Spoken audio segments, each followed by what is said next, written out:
Salut, j'espère que vous allez bien. Alors, de la vidéo précédente, on a parlé du placenta, de cette plateforme d'échange entre le fœtus et la maman. On a parlé du rôle primordial qu'il joue pendant la grossesse. Il permet le transport de l'oxygène et des nutriments de la maman vers l'enfant. Il transporte également les déchets, le dioxyde de carbone du fœtus vers la maman. Alors, dans cette même vidéo, on a chuté en parlant des anomalies du placenta. On en a cité 3. On a le placenta prévia, le placenta accreta et l'hématome rétroplacentaire, autant pour moi.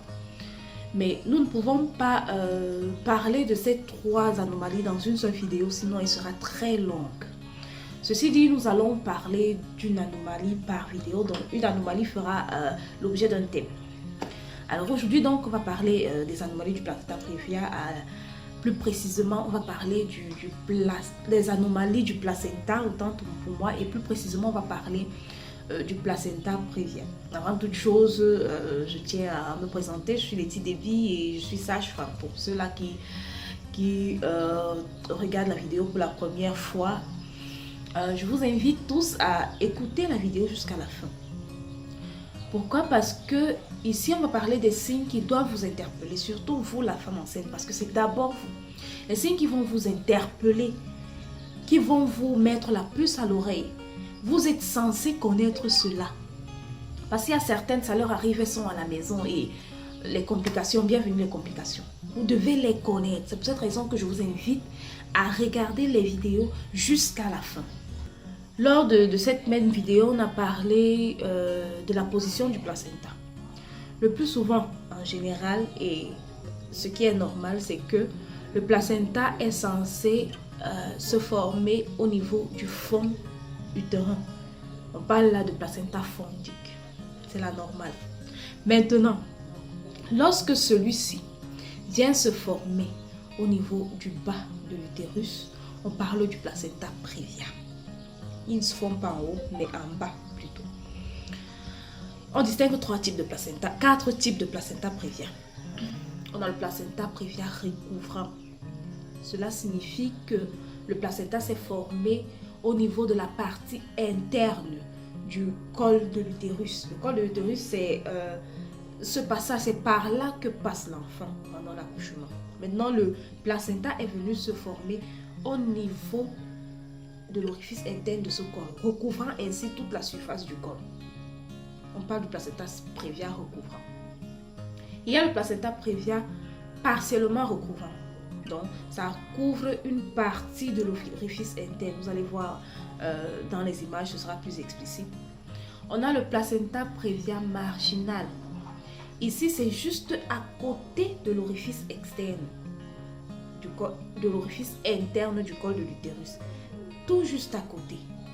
On a le placenta prévia latéral.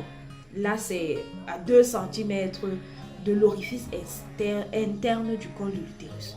Voilà là-bas les 4 types de placenta prévia. Maintenant, quelles peuvent être les causes? Déjà, la cause peut être le fait que l'œuf fécondé s'est implanté au mauvais endroit. Qu'est-ce qui peut entraîner le fait que l'œuf fécondé s'implante au mauvais endroit? Là-bas, ce sont les facteurs de risque. Vous devez les savoir, les connaître. Les avortements, mal réalisés même, en sont les causes. Ça détruit la muqueuse utérine. De ce fait, l'œuf implanté se voit en train de l'œuf fécondé se retrouve en train de s'implanter n'importe où. On a les anomalies de l'utérus, les malformations de l'utérus. Ou alors les fibromes. Le fibrome, la position du fibrome peut faire en sorte que l'œuf s'implante où il ne faut pas. L'œuf fécondé s'implante où il ne faut pas. La présence des fibromes. On peut avoir également un précédent placenta prévia. Donc, si vous avez déjà été victime d'un placenta prévia, vous êtes susceptible de connaître encore ce que c'est. On a les césariennes également. Des femmes qui ont accouché par césarienne sont à risque d'avoir le placenta prévia. On a l'âge maternel avancé, dans les grossesses tardives là. Déjà, c'est un facteur de risque de plusieurs pathologies en obstétrique. Les grossesses avancées, ce sont des grossesses à risque. On a les grossesses multiples, les triplés, les quadruplés, les jumeaux. Elles sont à risque de développer un placenta prévia. On a les grossesses, la grande multiparité, dans les grossesses nombreuses, les femmes qui accouchent beaucoup, plusieurs enfants, à partir de 6-7 enfants, elles sont des femmes à risque. Le tabac, ces femmes-là qui fument, elles sont prédisposées à avoir le placenta, à connaître ce que c'est que le placenta prévia. Maintenant, vous êtes enceinte. Quels sont les signes qui doivent vous interpeller, les signes qui vous montrent, qui peuvent vous amener à penser que vous avez un placenta prévia? Ça, vous devez le connaître. Il y a un signe majeur, un signe même. C'est le saignement. Le saignement. Rappelons-nous, lors de la vidéo, dans la précédente vidéo, on a dit que on parle déjà de placenta à partir du 5e mois. En début de grossesse, on parle de trophoblast. Ce n'est pas encore le placenta. Donc, ce qui veut dire que le placenta prévia est une pathologie du 2e trimestre de grossesse. 2e, 3e trimestre de grossesse. Donc, pendant le 1er trimestre, donc si vous savez que vous êtes 3 mois de grossesse là et que vous saignez, ne pensez pas au placenta prévia. Ça veut dire que c'est autre chose. Peut-être un avortement incomplet, une menace d'avortement, et ainsi de suite.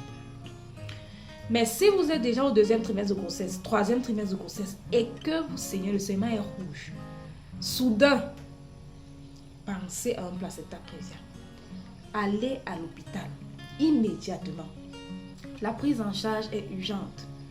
C'est une urgence. Une urgence. Maintenant, ça dépend, la prise en charge dépend de l'âge de la grossesse. Des fois, le saignement vient sans douleur et vous n'avez pas mal. La prise en charge dépend de l'âge de la grossesse.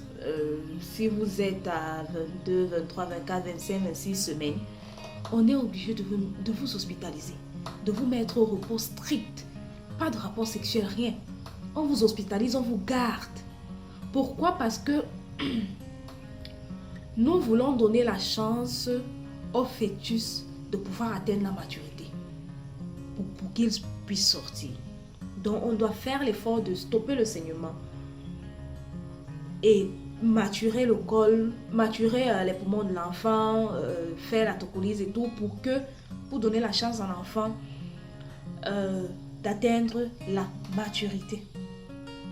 Maintenant, si c'est en fin de grossesse que ce saignement surgit, à partir de 36 semaines et on trouve que l'enfant est déjà viable, il peut déjà survivre à l'extérieur. Ça dépend maintenant du type de placenta que vous avez prévia.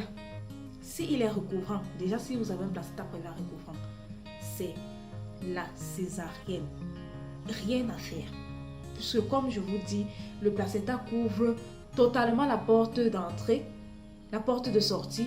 Il faut forcément chercher un autre orifice pour que l'enfant puisse sortir. Et là, ce n'est que la voie haute qui n'est autre que la césarienne. Et je vais vous dire une chose. Si vers 22, 23, 24 semaines, vous avez un placenta latéral ou alors marginal, il est fort probable qu'avant l'accouchement, que cela change. Que cela change et que vous accouchez par voie basse normalement. Il est fort probable, ça peut changer. Mais lorsqu'il est recouvrant, rien à faire. En principe, on doit vous maintenir au repos et attendre que l'enfant soit viable, programmer une césarienne dès que c'est le cas. Donc la prise en charge dépend non seulement de l'âge de la grossesse, ça dépend également du type de placenta prévia que vous avez. Lorsqu'il est latéral, on tente la voie basse. Lorsqu'il est marginal, on tente la voie basse. Maintenant, il y a des complications. L'anémie, par exemple. Pendant qu'on vous garde, il y a des examens à faire. On doit faire, par exemple, une NFS pour voir le taux d'hémoglobine, pour regarder quelle quantité de sang vous avez encore dans l'organisme. Donc, les complications, on peut avoir une anémie maternelle. L'anémie maternelle peut entraîner le choc. Et le choc peut entraîner la mort. de la maman. Si la maman meurt, le fœtus meurt, rien à faire. On peut avoir également un retard de croissance. Là-bas, c'est chez le fœtus. Un retard de croissance. L'anémie maternelle peut entraîner une détresse chez le fœtus également. Donc voilà les complications qu'on peut avoir lorsqu'on fait face à un placenta prévien. Donc, je pense que j'ai été assez explicite. Dans le cas contraire, vous pouvez venir dans les commentaires ou alors me contacter via WhatsApp. Ceci dit, la prochaine fois, lors de la prochaine vidéo, on va parler d'une autre anomalie, plus précisément le placenta accreta. Là-bas, c'est le grand frère. Le placenta accreta, c'est le grand frère. Des fois, des femmes vont avec un saignement et on leur dit immédiatement il faut le bloc opératoire et elles ne comprennent rien. Elles ne comprennent pas pourquoi on dit bloc opératoire. Il n'y a pas le temps d'expliquer ci ou d'expliquer ça, c'est une urgence. Il faut lever l'urgence parce que la vie de la maman et de l'enfant dépend. C'est pour cette raison que je vous invite toujours à écouter les vidéos jusqu'à la fin. C'est pour cette raison que je suis ouverte à vous. Si vous avez des préoccupations ou alors des questions quelconques, n'hésitez surtout pas. Si vous avez des thèmes que vous voulez qu'on aborde, n'hésitez vraiment pas. Merci pour votre aimable attention et on se dit à très bientôt. Merci.